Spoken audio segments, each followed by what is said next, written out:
Good morning students.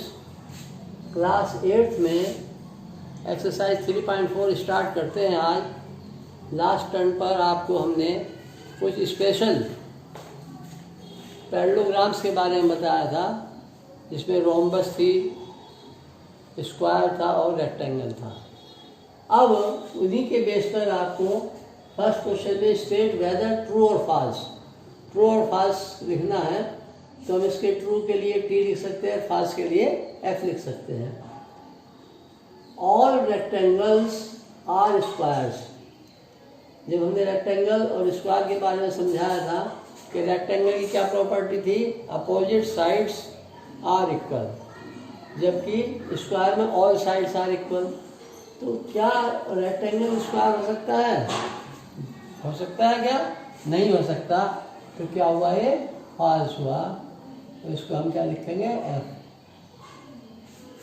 क्योंकि rectangle और square, सभी रेक्टेंगल स्क्वायर नहीं हो सकते, क्योंकि रेक्टेंगल में तो केवल अपोजिट साइड्स इक्वल होती हैं, जबकि स्क्वायर में चारों साइड इक्वल होती हैं। All rhombuses are parallelograms. Rhombuses are parallelogram. Rhombus की प्रॉपर्टी भी ये थी कि अपोजिट साइड्स आर पैरेलल, और पैरेललोग्राम की भी property opposite sides are parallel. Rhombus में चारों साइड भी इक्वल होती हैं और पैरेललोग्राम में अपोजिट साइड्स आर पैरेलल। तो हमें तो ये पैरेलल है, तो ये ट्रू बन गया। रोम्बस के अपोजिट साइड्स पैरेलल होते हैं, तो पैरेललोग्राम हो गया। All squares are rhombuses.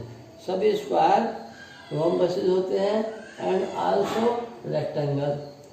हम स्क्वायर को रोम्बस भी कह सकते हैं और रेक्टेंगल भी कह सकते हैं, क्योंकि रेक्टेंगल में तो केवल अपोजिट साइड इक्वल है, जबकि स्क्वायर में ऑल साइड्स आर इक्वल है।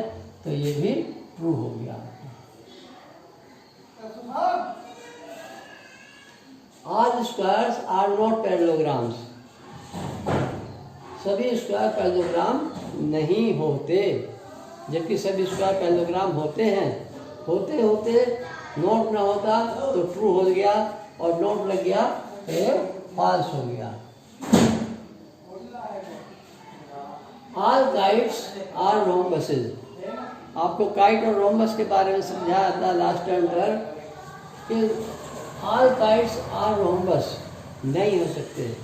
सभी काइट रोम्बस नहीं हो सकते, जबकि रोम्बस काइट हो सकते हैं। तो ऑल काइट्स आर रोम्बसेस, तो ये फॉल्स हो गया।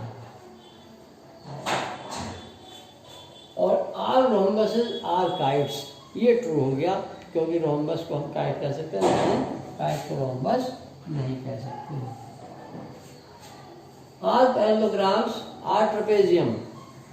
ट्रेपेजियम की डेफिनेशन में आपने पढ़ा था कि ओनली वन पेयर पैरेलल होता है, जबकि पैरेललोग्राम में हमारे दोनों पेयर पैरेलल होते हैं। तो ये ट्रेपेजियम हो सकता है। और पैरेललोग्राम्स आर ट्रेपेजियम, ये आपका ट्रू हो गया। All squares are trapeziums. Square में भी अपोजिट साइड्स पैरेलल, और ट्रेपेजियम में तो एक ही पेयर होता है, जबकि स्क्वायर में दोनों पेयर होते हैं। तो ये भी ट्रू हो गया। तो इस तरह से आपका ट्रू फॉल्स समझ कर आपको करना है। अब देखिए question number 2। Identify all the quadrilaterals that have 4 sides of equal length. चारों साइड इक्वल लेंथ की हैं। तो बताइए वे कौन से क्वाड्रिलेटर होते हैं। वे स्पेशल क्वाड्रिलेटर आपके बारे में समझाया था। यहाँ क्या होते हैं, एक तो स्क्वायर में चारों साइड इक्वल होती है, और रोम्बस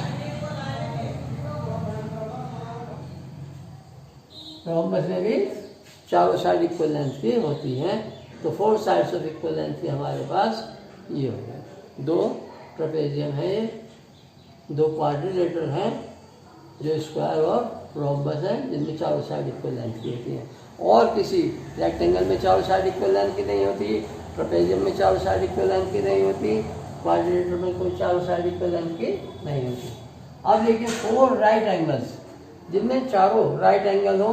तो आप जानते हैं, एक तो स्क्वायर है हमारा, चारों एंगल राइट एंगल है, और एक रेक्टेंगल है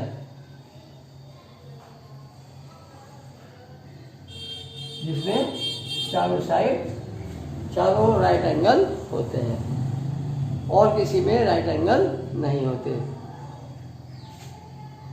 अब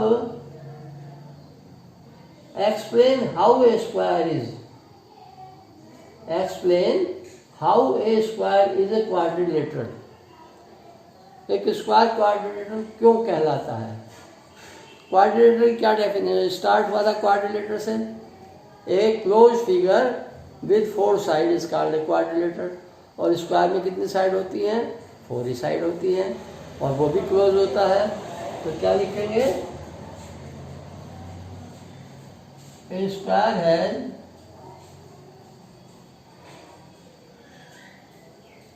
4 साइड।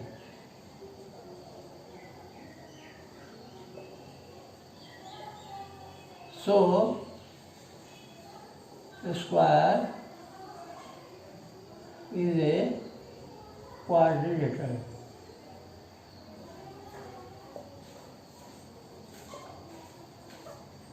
क्वाड्रिलेटरल केवल यही तो डेफिनेशन है कि 4 साइड होने चाहिए।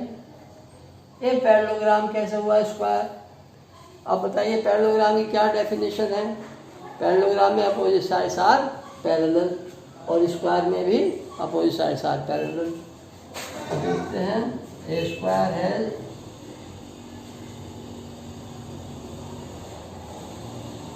Opposite sides parallel.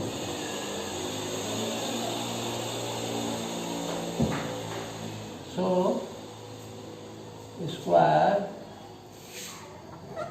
Is a quadrilateral.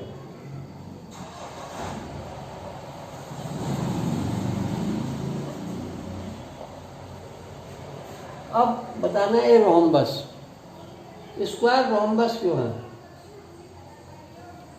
Rhombus में भी चारों साइड इक्वल होती हैं और स्क्वायर में भी चारों साइड इक्वल होती हैं। तो ए square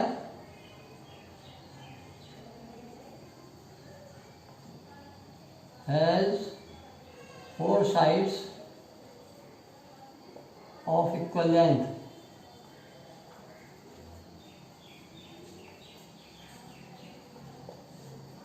So it is a rhombus. Rhombus में भी चारों साइड इक्वल लेंथ की होती हैं। अब बताना है ए रेक्टेंगल। स्क्वायर एक रेक्टेंगल क्यों है?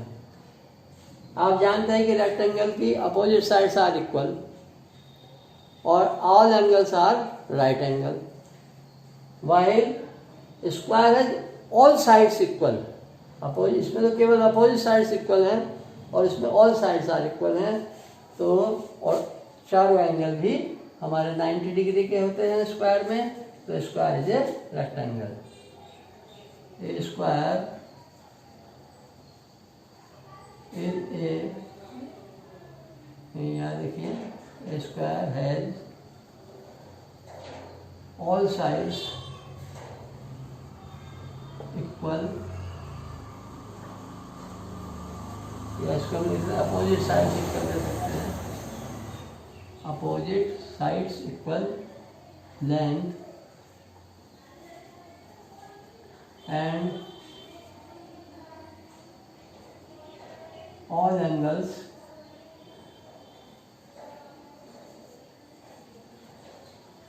ऑफ राइट एंगल, या 90 degree. So square is a rectangle.